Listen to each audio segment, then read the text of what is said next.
Ой, сабля.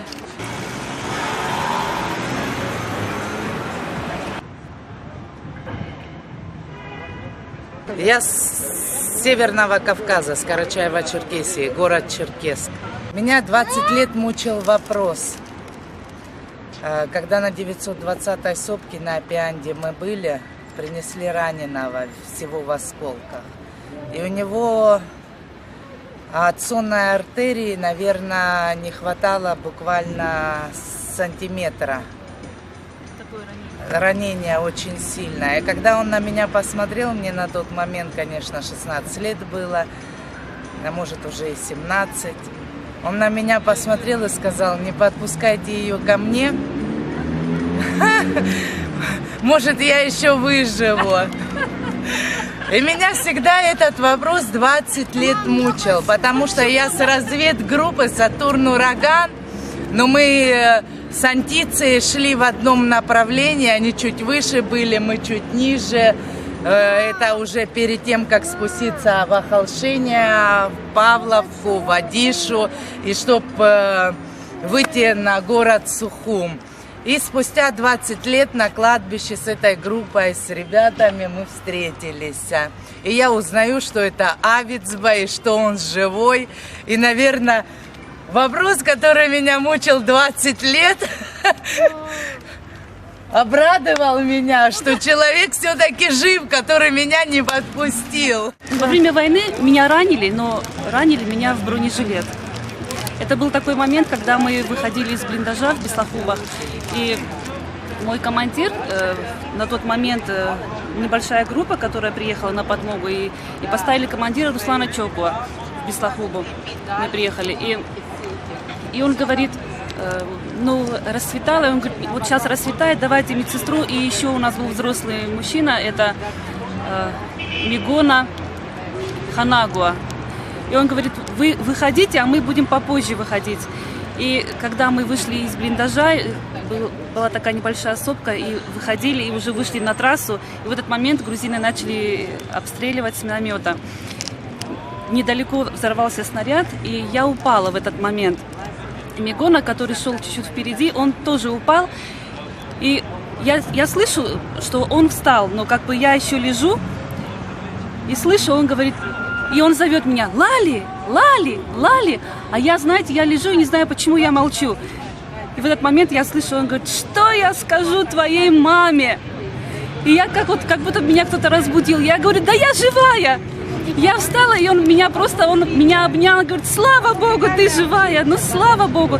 И потом, как оказалось, только у меня из всей группы на мне был одет бронежилет, и оказывается, со стороны вот сердца попал такой хороший осколок. И вот он там застрял в бронежилете. Это просто меня ребята спасли, они только на меня одели в тот момент бронежилет.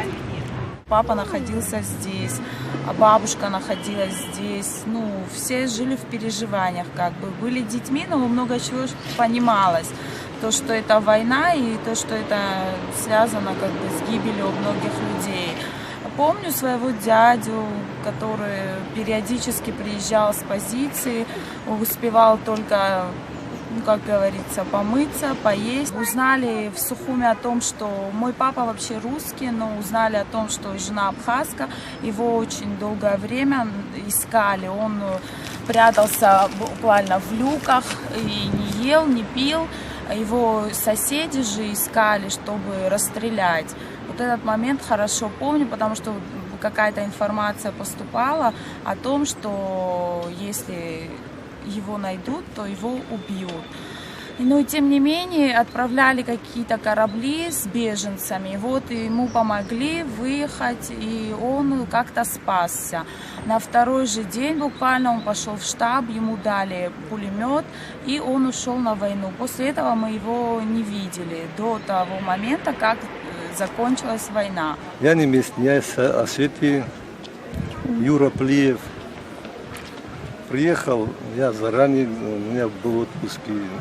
Так как я уважаю Абхазию, абхазский народ. Мы приехали в 1993 году перед Шромским наступлением. Астинский батальон имени Иса Александровича Плиева.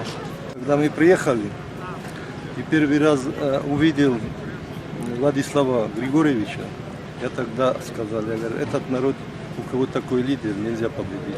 И так и случилось. Арзим оставил Абхазию свободной.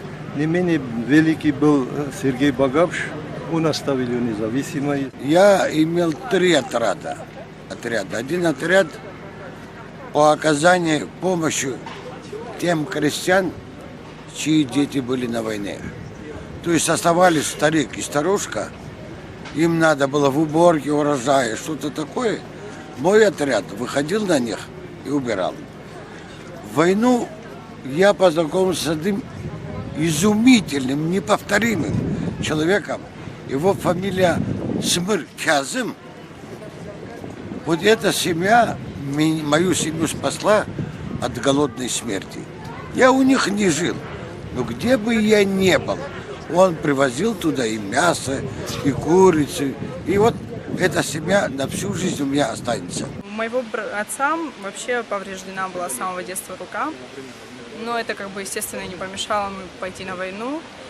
И там, в этой операции была такая ситуация, что им нужно было подниматься в гору, естественно, там мы знаем, какая местность. И эта рука, сторона, правая рука его была в шрамах. Он поднял руку для того, чтобы спасти своего друга, который падал. И она у него, шрам, получается, 2-й раз разорвался. И несмотря на это все, я думаю, что он не один был такой. Он продолжал и дошел до победы.